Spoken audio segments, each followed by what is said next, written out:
Salam alaikum Azul Fillaoun, bonjour.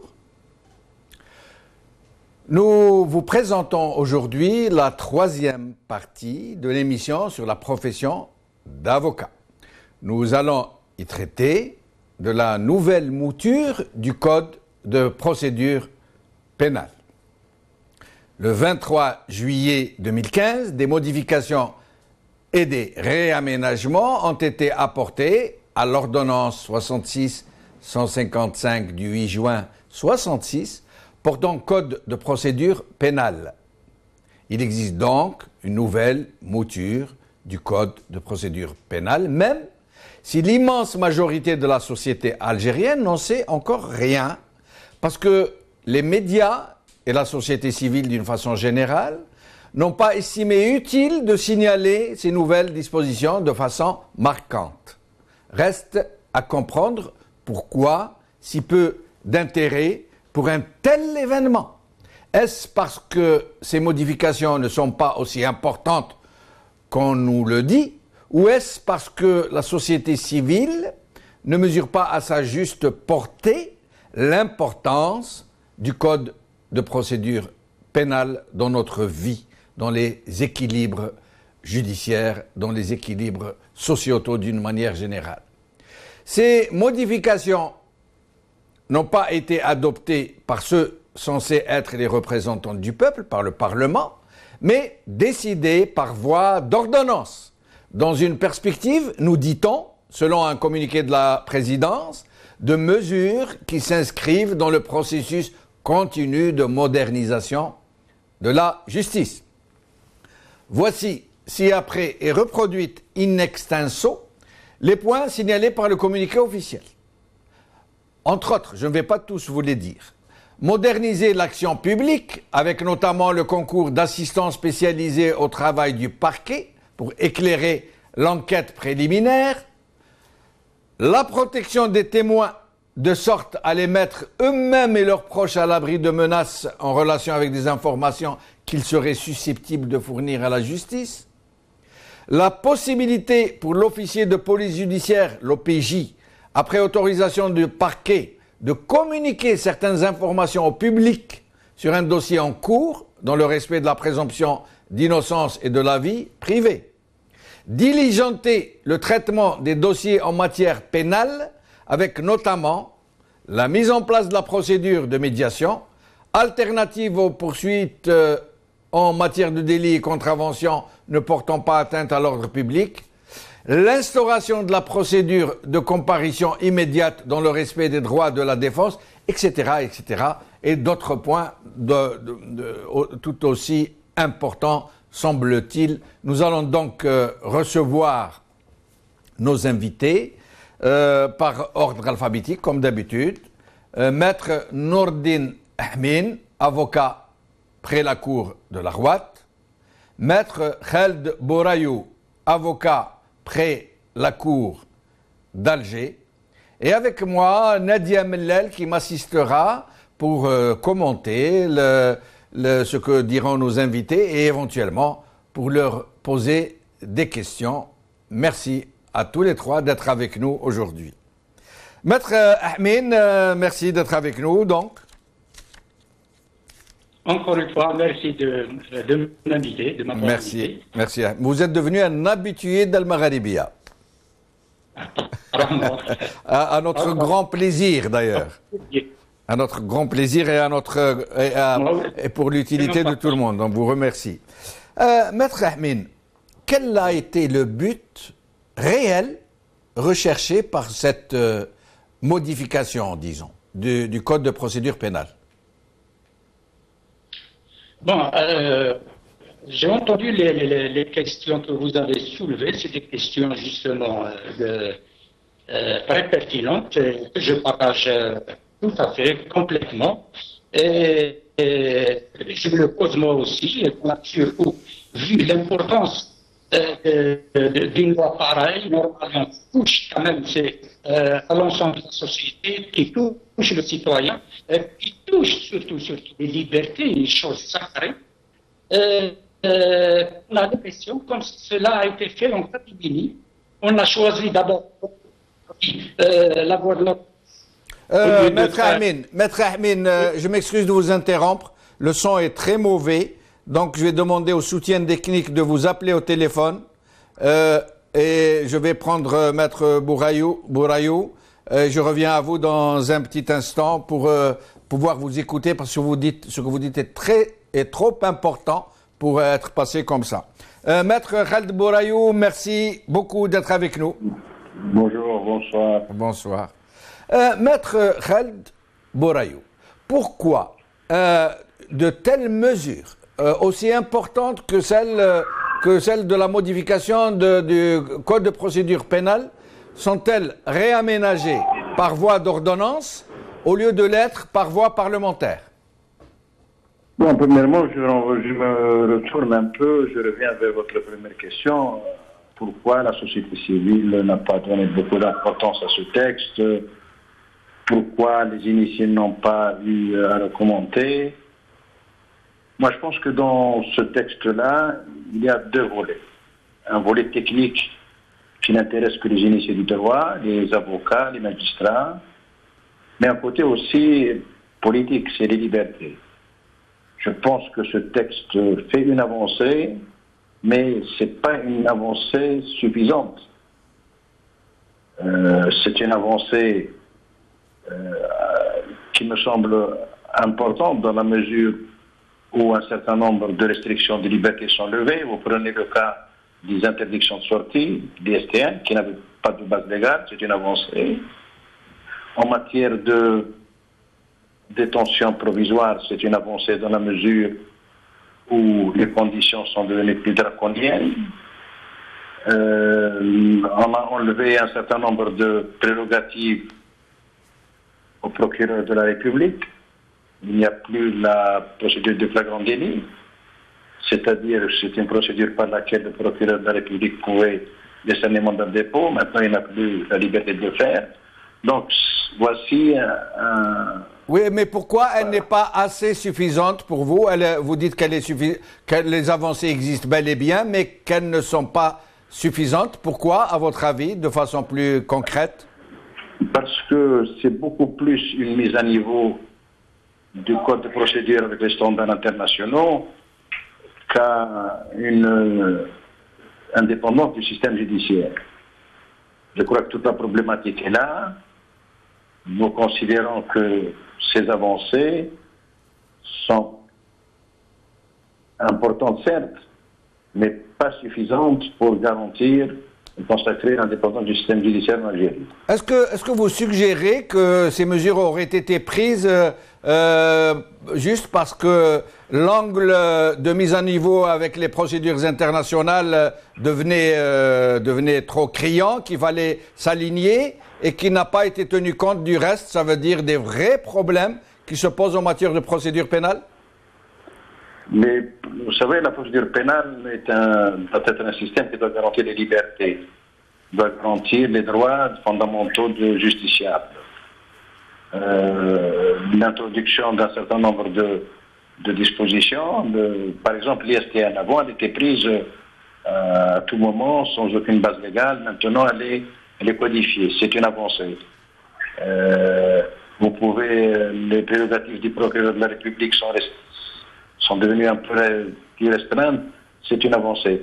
Mais ce qui est essentiel, par exemple, que la détention provisoire doit être décidée par une instance collégiale, on aurait souhaité qu'elle le soit. On aurait souhaité qu'il soit d'autonomie du ministère public. On aurait souhaité qu'il y ait plus de liberté en matière par exemple, de détention préventive. La garde à vue, la visite de l'avocat n'est pas suffisante. Il aurait fallu que l'avocat participe lui-même à la procédure de l'enquête préliminaire. Donc voici un certain nombre de directions de recherche pour lesquelles on aurait pu quand même travailler plus et pour mieux garantir une indépendance de la justice, parce qu'on peut parler d'état de droit sans justice indépendante. C'est inconcevable. Autant de pistes que vous nous proposez donc, sur lesquelles nous allons revenir dans un instant. Restez avec nous, Maître Khaled Bourayou. Maître Nordine Ahmin, vous êtes avec nous? Ah, vous n'êtes avec nous qu'au téléphone, me dit-on, il y a un souci. Oui, malheureusement, ça n'a pas marché. Malheureusement. Donc, oui. Voilà, on continue par téléphone. Donc, problème de connexion, toujours. Je rappelle que ce problème se pose à chaque fois. Quand nous sommes en ligne avec nos compatriotes, nos voisins de Tunisie ou du Maroc, ça passe très bien. En Algérie, il y a un vrai problème de connexion et il faut commencer à se poser de sérieuses questions. Maître Nourdine Ahmine, je vous laisse revenir sur ce sujet qui a d'ailleurs été abordé par Maître Khaled Bourayou, sur ce peu d'intérêt qu'a accordé la société civile à ces modifications. Non seulement on ne sait pas ce qu'a été l'intérêt des initiés, comme l'a dit Maître Khaled Bourayou, ça veut dire des avocats, des juges, des magistrats, des professionnels de la justice, mais de la société qui est concernée en premier chef et qui ignore même, à l'heure où nous parlons maintenant, qu'il y a eu des modifications aussi importantes en matière de code de procédure pénale. Est-ce que vous pouvez nous dire votre avis sur cette question ? Voilà, mon avis, justement, comme j'ai dit tout à l'heure, moi aussi je me pose pas mal de questions. Le fait de choisir la voie de l'ordonnance, c'est pas celle de l'Assemblée, quand bien même, comme vous le savez, représente qu'elle-même. En même temps, le choix même de la période de promulguer cette loi, c'est en plein été. C'est là où, justement, la société, d'une manière générale, la société civile en particulier, déserte le champ politique et l'activité et tout. Donc, je crois que c'est une volonté, c'est un choix prémédité. C'est justement, comme l'a dit mon confrère Bourayou, ça vise un objectif bien déterminé, cette manière de faire les choses, et cette loi elle-même, justement de se mettre, c'est vrai, au diapason d'une certaine évolution à l'échelle internationale, dans la mesure où l'Algérie est signatrice a ratifié beaucoup de conventions, de pactes internationaux relatifs justement à la protection de la personne humaine, aux garanties prévues par ces conventions et ces pactes, notamment le pacte international pour les droits civils et politiques. Tout cela, donc, il fallait se mettre au niveau de ces engagements internationaux. Donc, le seul souci apparemment des auteurs de cette loi et de ceux qui sont derrière, c'est ça, le souci de dire, voilà, nous sommes au diapason, et voilà, maintenant, vous ne pouvez pas nous reprocher ceci, cela, et ce n'est pas l'intérêt de la société et l'évolution de la société elle-même qui les intéresse. Sinon, comment se fait-il ? Une loi pareille ne peut pas être soumise à un débat plus large, notamment par même les concernés, les spécialistes, les techniciens de droit et tout. Nous, avocats, personne n'a participé justement à une réflexion dans ce sens. Donc Pardon, maître, je vous interromps. Donc, si je comprends bien, non seulement ce texte portant modification et réaménagement n'a pas été soumis au Parlement, représentant du peuple, du moins censé l'être, et qui pourtant auraient voté sans l'ombre d'un doute. Ils votent tout ce qu'on leur demande de voter. Mais en plus, vous nous dites que votre profession n'a pas été consultée du tout. Sauf erreur de ma part, je réponds non, justement. Moi, personnellement, je n'ai pas eu connaissance de comme quoi la profession a été saisie d'une manière ou d'une autre, même ses représentants et tout. Je n'ai pas eu connaissance de tout cela, donc je déduis jusqu'à preuve du contraire que c'est le cas. Donc on n'a pas participé malgré l'importance justement de notre organisation, notre corporation en la matière. Nous allons poser la question à Maître Ahmed. Nous allons poser la question à Maître Bourayou. Maître Bourayou, qu'est-ce que vous pourriez nous répondre? Est-ce qu'il n'y a pas eu de consultation du tout de votre profession, ou est-ce qu'il y a eu des consultations formelles de bâtonniers comme d'habitude en catimini?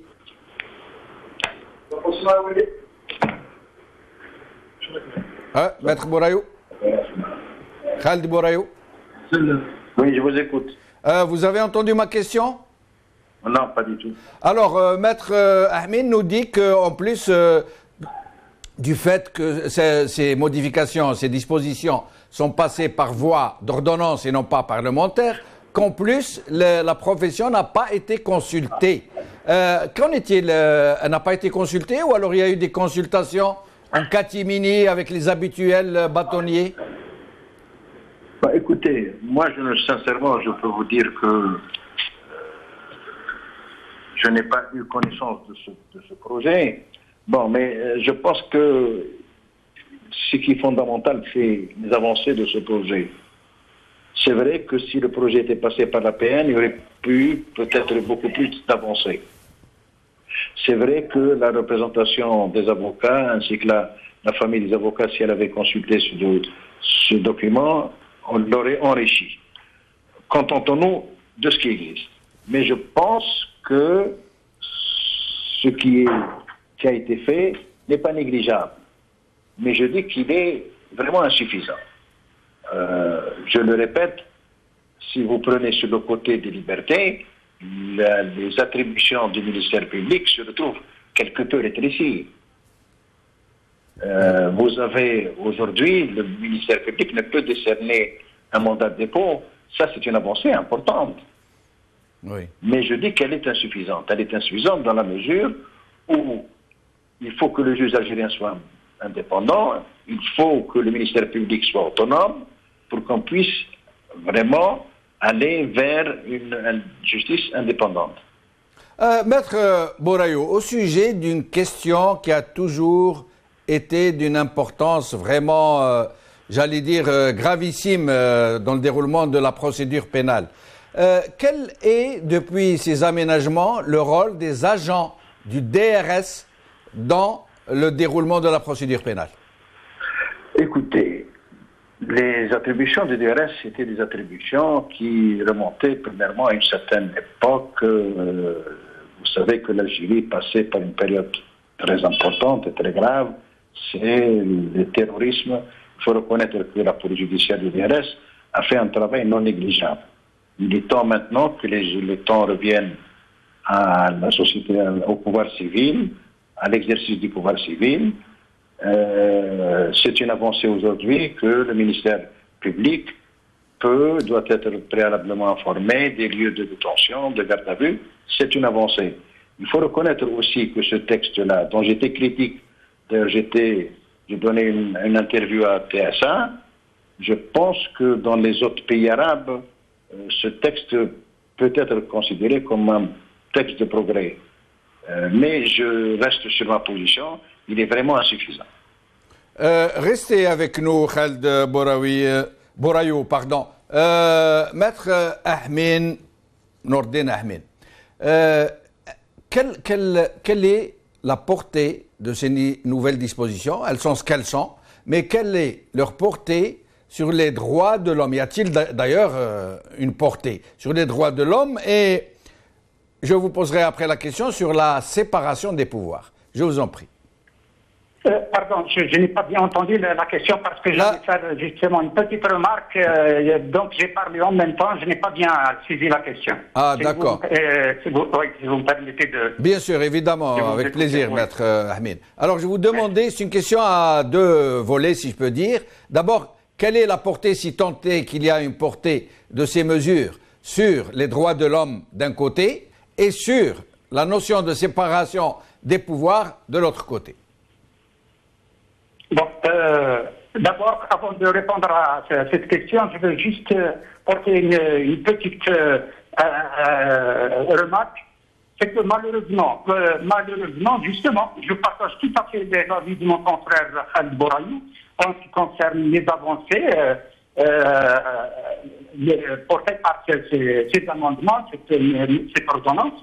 Sauf que malheureusement, par exemple, quand on consulte le rectificatif de la même ordonnance qui dit ceci, voilà, je vais le lire en français, je l'ai en arabe et en français, je cherche où est le texte exactement. Bon, je le lis en arabe. أمر رقم 015 والمتضمن قانون الإجراءات الجزائية في الإدراك. Alors, الجريدة الرسمية كذا وكذا صفحة 45 العمود الأول بدلا من المادة 26 تلغى المواد 59 و 338 و 339 من الأمر الرقم إلى آخره يقرأ يقرأ ال 26 تبقي أحكام المواد يعني هذه c'est une contradiction flagrante comme vous savez qu'est-ce qui s'est passé. Ils se sont rendus compte justement que le procureur n'a plus cette possibilité de mettre les gens en prison. Oui. J'imagine qu'il y a eu... Allô? Oui, oui, on vous écoute, poursuivez, oui, oui. J'imagine qu'il y a eu en 3 jours, parce que l'espace c'est 3 jours, l'espace de la promulgation du journal officiel et ce rectificatif, c'est l'espace de 3 jours, il y a eu ce rectificatif.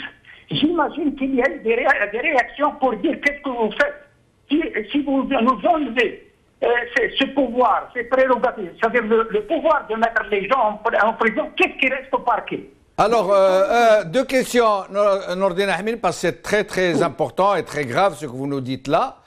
D'abord, ce rectificatif, il a été passé comment légalement? Par voie de décret, d'avenant? Comment? Par voie d'ordonnance. Par voie d'ordonnance. Une autre ordonnance ou un rectificatif dans l'ordonnance? C'est-à-dire la même ordonnance a été rectifiée. La même ordonnance où il y a un rectificatif. Alors, maintenant, expliquez-nous, pour nous qui ne sommes pas des initiés, expliquez-nous en termes plus clairs cette rectification pour qu'on comprenne bien ce que vous êtes en train de nous dire. Alors, je disais, il y a eu la promulgation de l'ordonnance portant numéro 0215, oui. Qui amende le code de procédure, modifie et amende le code de procédure pénale. D'accord. D'accord, donc dans son ensemble, 3 jours après, il y a eu un rectificatif, c'est pas une ordonnance, un rectificatif de la même ordonnance. Et le rectificatif concerne une disposition en particulier? En particulier, 3 dispositions. Lesquelles? 3 dispositions-là, justement, au pouvoir malheureusement, c'est la détention, le pouvoir du parquet en détention des prévenus ou des accusés. Oui. Et les autres aussi, ils ont le lien avec la détention. Oui. C'est-à-dire, normalement, si on a gardé comme telle quelle la première ordonnance, sans ce rectificatif, oui. Cela constituerait une avancée considérable. Et là, je partagerai tout à fait l'avis de mon confrère Khaled Bouraï. D'accord. Malheureusement, cette marche arrière porte vraiment un coup terrible à cette avancée. Mais qu'en est-il en réalité? Est-ce que vous pouvez nous dire de façon concrète ce qui a été rectifié, ce qui avait été dit dans la première mouture et ce qui a été rectifié pour qu'on puisse bien comprendre? D'accord. Je vais vous lire tout de suite. D'abord, l'article 59, c'est quoi? Il s'agit de quoi exactement? Oui. L'article 59, je vais vous le lire en arabe. Je vais lire le texte exact. Je n'ai pas de code en français, malheureusement. Donc, je vais lire pour ne pas justement, pour avoir une idée très claire. D'accord. 2 secondes, donc. Alors. 58-59. إذا لم يقدم. Alors. Oui. إذا لم يقدم مرتكب الجنحة المتلبس بها ضمانات كافية للحضور وكان الفعل معاقبا عليه بعقوبة الحبس ولم يكن قاضي التحقيق قد أخطر يصدر وكيل الجمهورية أمرا بحبس المتهم بعد استجوابه يصدر أمر بحبس المتهم. Alors, si vous pouviez nous traduire en termes simples. En termes simples, c'est-à-dire le parquet peut ordonner la détention d'un prévenu ou d'un présumé, d'accord, oui. La personne poursuivie peut faire l'objet d'une ordonnance de la part du parquet pour le mettre en détention. C'est-à-dire le parquet peut mettre en détention des individus poursuivis. D'accord. Voilà donc la nouvelle loi, si on peut dire ça comme ça. Justement, elle a supprimé cet article, donc c'est une avancée. Donc c'est le juge. Ah, cet article a été supprimé. Cet article a été... Il a été supprimé, mais par la suite... Et par la suite, dans la rectification, qu'est-ce qu'ils disent? Ils disent il faut pas lire supprimer, il faut lire rester. Ça veut dire, dans la première mouture, il a été carrément évacué, supprimé, et dans la deuxième mouture, il a été réintroduit. Attendez 2 minutes, je vais vous dire justement. Oui. Alors,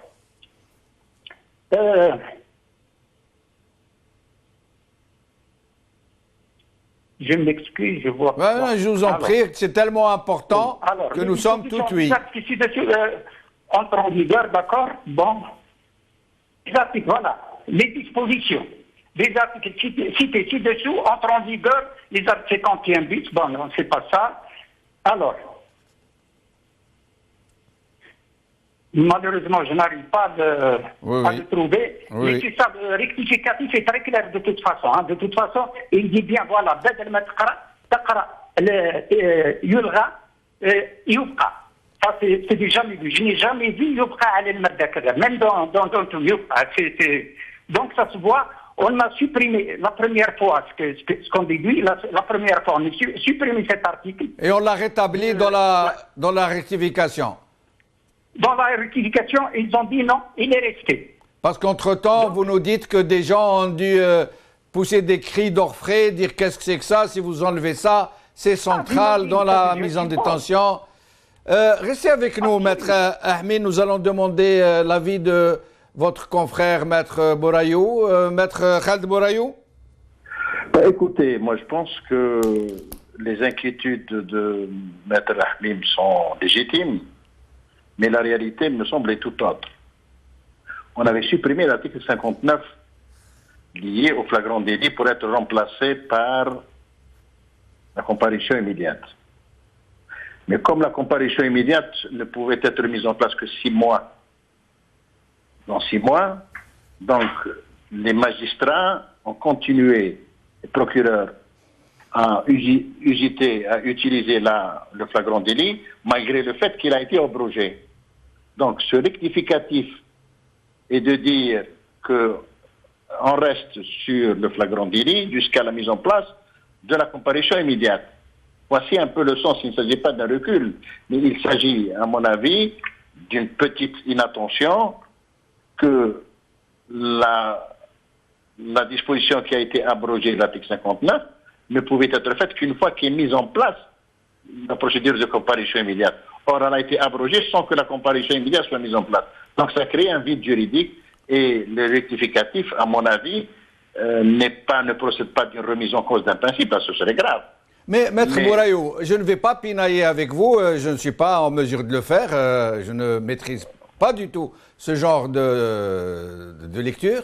Mais en l'occurrence, sans rentrer dans le détail technique, j'allais dire, comment une telle omission ou un tel fourvoiement est-il possible à un tel niveau de législation? Écoutez, vous savez mieux que moi que depuis maintenant 50 ans qu'il y a un conflit sur les territoires, les territoires occupés par Israël, la fameuse résolution de 70, il s'agit de 2 territoires ou des territoires.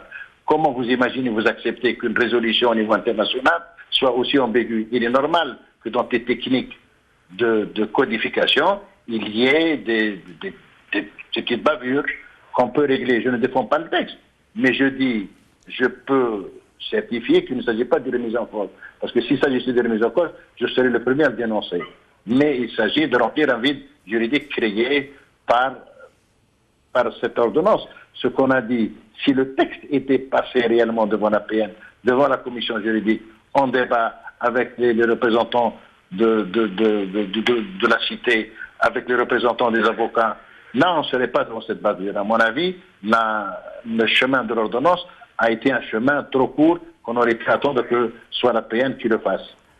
Très bien, donc c'est une question de point de vue entre vous et votre confrère, mais sinon... Non, mon confrère, oui. Je ne pense pas qu'il soit différent de mon point de vue. Oui. S'il s'agissait de remise en cause, il a raison. Mais il s'agit quand même d'une petite bavure qui est réglée par... On était tombé devant un vide juridique. Le flagrant délit étant abrogé, la comparution immédiate n'est pas faite. Très bien. Nadia Mellal, qui devait être avec nous, nous l'avons perdue. Nous essayons de la reprendre, de la retrouver pour qu'elle puisse poser des questions à nos invités. Il semble qu'il y ait un problème. Sinon, quelques points techniques. Maître Bourayou, des points précis. En matière de présence de l'avocat auprès de son client pendant l'enquête préliminaire, du droit de visite sur les lieux de garde à vue ou de détention, qu'est-ce qu'il y a de nouveau de façon concrète? Écoutez, ce qu'il y a de nouveau, ce que je l'ai bien dit dans mon interview faite à TSA. Oui. Je dis que le rôle de l'avocat en matière de garde à vue n'est pas un rôle protocolaire, mais un rôle d'assistant de centre de mise en cause. Il doit participer à la procédure préliminaire. Je dis qu'il y a une insuffisance sur ce texte-là. Et permettre à l'avocat de rendre visite, ça ne veut aucunement rien dire. Ça n'a aucun sens. Oui, mais le fait d'être avec son avocat durant les interrogatoires, durant les enquêtes préliminaires... Non, c'est une visite. C'est une visite qui ne peut se faire qu'à la moitié de la garde à vue, une visite protocolaire uniquement. Parce que qu'est-ce que c'est la participation de l'avocat au niveau de la garde à vue, au niveau de l'enquête préliminaire? C'est de participer à l'interrogatoire. C'est d'être tenu informé des conditions de détention de mise en cause. C'est d'être informé de la procédure qui a été faite, des procès-verbaux, des interrogatoires qui ont été faits. Tout ça doit permettre à l'avocat de participer à l'enquête préparatoire. Or, en réduisant son rôle à un rôle de protocole, de droit de visite, c'est qu'assimiler pratiquement l'avocat à un membre de la famille uniquement. C'est-à-dire qu'en fait, il n'y a rien de nouveau en la matière. Non, il y a du nouveau. Oui. C'est qu'on a droit d'aller maintenant à la police, mais pratiquement sans prérogative. C'est-à-dire protocolaire, comme vous dites, mais vous ne pouvez pas, par exemple, prémunir votre client de mauvais traitements éventuellement durant l'interrogatoire. Je l'ai dit, il est écrit, je l'avais écrit, je ne sais pas si vous avez consulté mon interview avec TSA, je l'ai bien dit que l'avocat n'est pas un agent du protocole. D'accord, c'est très bien, restez avec nous. Maître Ahmin, alors, au sujet du rôle du ministère public dans le contrôle de l'activité de la police judiciaire, qu'est-ce qu'il y a de nouveau en la matière? D'abord, je dois rectifier quand même, on n'est pas là à dire les téléspectateurs en erreur. J'ai vérifié, je rejoins la position de Maître Bourayou. En effet, c'est mal, en effet, c'est-à-dire pendant il y a une période de 6 mois pour mettre en application certaines dispositions. Très bien. Donc, parmi les dispositions qui doivent être restées pendant 6 mois pour rentrer en vigueur, ces articles. Donc, je retire ce que j'ai dit, je fais mon autocritique. C'est très bien, c'est très bien. Voilà. Mais de la discussion jaillit la lumière, comme on dit. Voilà, exactement. Donc, pour revenir à votre question, rien de spécial, sauf que, parce que c'est l'article toujours... c'est l'article 51, l'article 15, il n'y a rien de nouveau. Les officiers, sous-officiers des services militaires de sécurité spécialement désignés par arrêté conjoint du ministère de la Défense nationale et du ministère de la Justice, voilà. Donc, ils ont la qualité, les officiers, les sous-officiers de la sécurité de l'armée de la sécurité militaire, donc ils ont la qualité, mais ils doivent être désignés spécialement par un arrêté interministériel, c'est-à-dire entre le ministre de la Justice et le ministre de la Défense. Chose qui n'existe pas en pratique parce qu'il y a le décret. Cela nous renvoie au décret de numéro 14 183. Là, ce décret justement, c'est vrai, il spécifie, il précise bien que les services de la sécurité militaire sont sous surveillance du procureur général, c'est bien spécifié, et sous le contrôle de la chambre d'accusation. Mais ça, c'est en théorie. En même temps, si c'est le cas normalement, pourquoi, je ne sais justement, un décret qui précise ça alors qu'il y a une loi? Normalement, c'est le code de procédure pénale qui doit encadrer tout cela. Donc, dans le code de procédure pénale, le problème, en fait, c'est dans la pratique. C'est dans tout cela. C'est l'âme, justement, des lois qui n'existent pas. C'est-à-dire, théoriquement, quand on voit, il y a des avancées et tout, mais au fait, dans la pratique, on n'a pas grand-chose. Si, on n'arrive pas à instaurer un état de droit, une séparation des pouvoirs. Mais justement, Maître Ahmed, en matière de droits de l'homme, vous qui êtes vous-même un militant des droits de l'homme, qu'est-ce que cette nouvelle mouture de la procédure pénale, du code de la procédure pénale, a apporté de façon concrète aux droits de l'homme? Et d'abord, a-t-elle apporté quelque chose? Absolument pas. Absolument pas. Là aussi, je rejoins les propos de mon confrère en la matière parce que c'est aucune avancée. Et si l'avocat n'a pas un rôle à jouer, s'il n'y a pas justement, malheureusement, on vient de rater une occasion avec ces amendements. Si on a fait des choses dans le but de faire avancer justement la cause des droits de l'homme, on aurait associé tous les concernés, tout pour justement aboutir à ça, pour aboutir à protéger le citoyen de tout dépassement. Mais malheureusement, c'est vrai, la meilleure manière pour protéger, surtout en matière de détention, le code de procédure pénale, c'est ce qui touche le citoyen, c'est la détention. Sinon, le reste, c'est pas un problème. C'est ça, c'est justement de priver quelqu'un de sa liberté. Et ça, c'est grave. Dans ce sens, il n'y a rien de nouveau, il n'y a rien de spécial, c'est vrai. Abstraction en fait de l'avancée concernant le parquet. Maintenant, c'est le juge, c'est lui-même, le judiciaire, c'est lui qui décide, et ce n'est plus le parquet. Là, en effet, c'est une avancée. Hein. Là, donc, je reviens sur mes propos de tout à l'heure et pour rejoindre mon confrère là-dessus. Restez avec nous, Nordine Ahmed. Maître Bourayou, une question un peu technique parce qu'il faut toujours faire attention. On dit que l'enfer est pavé de bonnes intentions. Donc, nous aimerions que vous nous expliquiez quelque chose de très technique. On n'y a rien compris. Alors, une disposition qui parle de disposition, écoutez-moi bien, qui traite de l'extension de la compétence territoriale des officiers de police judiciaire, extension de leurs compétences territoriales en matière d'enquête et de constatation des infractions en rapport avec la criminalité organisée. Qu'est-ce que tout cela veut dire?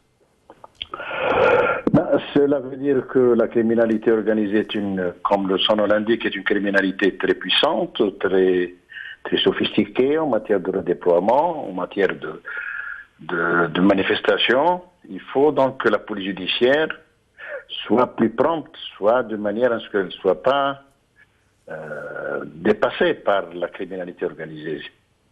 Donc il y a, en cette matière, il y a une extension, c'est-à-dire que la police judiciaire peut investir, peut faire des investigations, peut constater l'infraction, arrêter dans tous les coins du pays. Ça se fait, ça, dans beaucoup de pays où les critères de compétences territoriales sont imposés à la police judiciaire dans des cas précis comme les cas de criminalité organisée, donc les associations de malfaiteurs, etc., terrorisme, et les bandes organisées.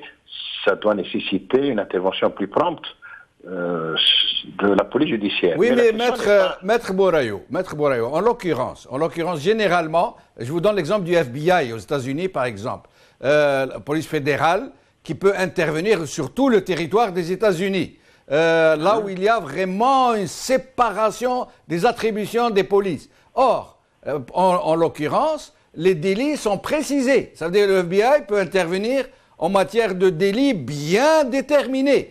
Ce n'est pas dans n'importe quel cas. Et la bande organisée, le criminalité en bande organisée, c'est un délit, c'est une infraction. Oui, mais est-ce que ça a été précisé? Ce type de délits ont-ils été précisés par voie réglementaire ou législative? Bon, nous avons le 175-176, l'association de malfaiteurs. D'accord. Nous pouvons avoir une bande organisée en matière de blanchiment d'argent. Oui. D'accord. D'accord. Nous pouvons avoir en matière aujourd'hui, bien que ce n'est pas entendu dans le code pénal, nous avons la bande organisée en matière d'escroquerie. Oui. En matière d'infraction de change. Donc toute infraction qui demande une organisation, la drogue par exemple, c'est une bande organisée. D'accord. Donc, je vous donne... Mais est-ce que c'est une question d'interprétation? Est-ce que vous êtes en train de faire des interprétations ou est-ce que ces délits sont vraiment spécifiés de façon légale, de façon juridique, j'allais dire, judiciaire? Écoutez, là où il y a des auteurs, des acteurs principaux, là où il y a des complices, ça peut être assimilé à des infractions complexes, telles que, par exemple, la drogue. Ça demande aujourd'hui une organisation terrible. Oui, ça peut être, vous dites oui. Bien, ça peut être assimilé. Or, qu'est-ce qui a empêché le législateur, avant de d'étendre la compétence territoriale des officiers de police judiciaire, qu'est-ce qui l'a empêché d'abord de définir les délits en question? C'est une affaire, c'est vrai, de qualification et d'interprétation, mais là où il y a une bande organisée, là où il y a des réseaux, par exemple en matière de blanchiment d'argent, il y a des réseaux. En matière d'infraction de change, il peut y avoir des réseaux. En matière, par exemple, de drogue, de stupéfiants, il y a des réseaux. D'accord. Oui. Donc, ils sont spécifiés. Le problème, à mon avis, ce n'est pas la compétence territoriale. Il faut que les droits des mises en cause des personnes qui soient arrêtées soient préservés. Vous avez une avancée, par exemple, dans ce texte-là, qui est venu compléter l'article 11 du Code de procédure pénale, c'est le problème de la présomption d'innocence. C'est que lorsque le procureur donne des informations sur la commission d'infraction, il faut qu'il en tienne compte de la présomption d'innocence. Cela veut dire que personne n'est coupable que s'il est jugé définitivement par un tribunal régulier, en équité, en droit. Voici donc la présomption d'innocence. Ça, c'est une introduction du nouveau texte dont on a oublié de parler. D'accord. Alors, Maître Bourayou, nous arrivons à la fin de l'émission. Je vais vous demander en quelques mots de nous dire votre sentiment sur cette modification de code de procédure pénale. C'est des modifications, à mon avis, substantielles, mais pas suffisantes. C'est des modifications, moi je pense que ça place l'Algérie dans une position de standardisation de son code, mais c'est pas suffisant. Moi, ce que je souhaite, c'est que l'ensemble des pays arabes puissent aujourd'hui arriver à des mises à niveau de leur code de procédure, puissent garantir les libertés dans le monde arabe. Ça, à mon avis, c'est ça qui est plus important. Maître Khaled Bourayou, merci infiniment, en espérant vous revoir plus souvent dans nos émissions. Maître Nordine Ahmin, même question, en quelques mots, votre sentiment sur cette modification? Eh bien, en effet, abstraction fait des avancées, c'est remarquable, oui, en ce qui tout ce qu'on a dit tout à l'heure et tout. Malheureusement, j'estime qu'on a raté un rendez-vous historique pour aller plus loin, et ça ne fait que du bien pour l'ensemble de la société algérienne. Tel que, par exemple, justement, en matière de détention, il faut se prémunir de tout, il faut avoir un mécanisme, plutôt un cadre juridique qui permet justement à l'individu qui est poursuivi d'être protégé au maximum. Maintenant, si c'est nécessaire, parce qu'aujourd'hui, on a toujours ce problème de liberté est resté entre les mains des juges.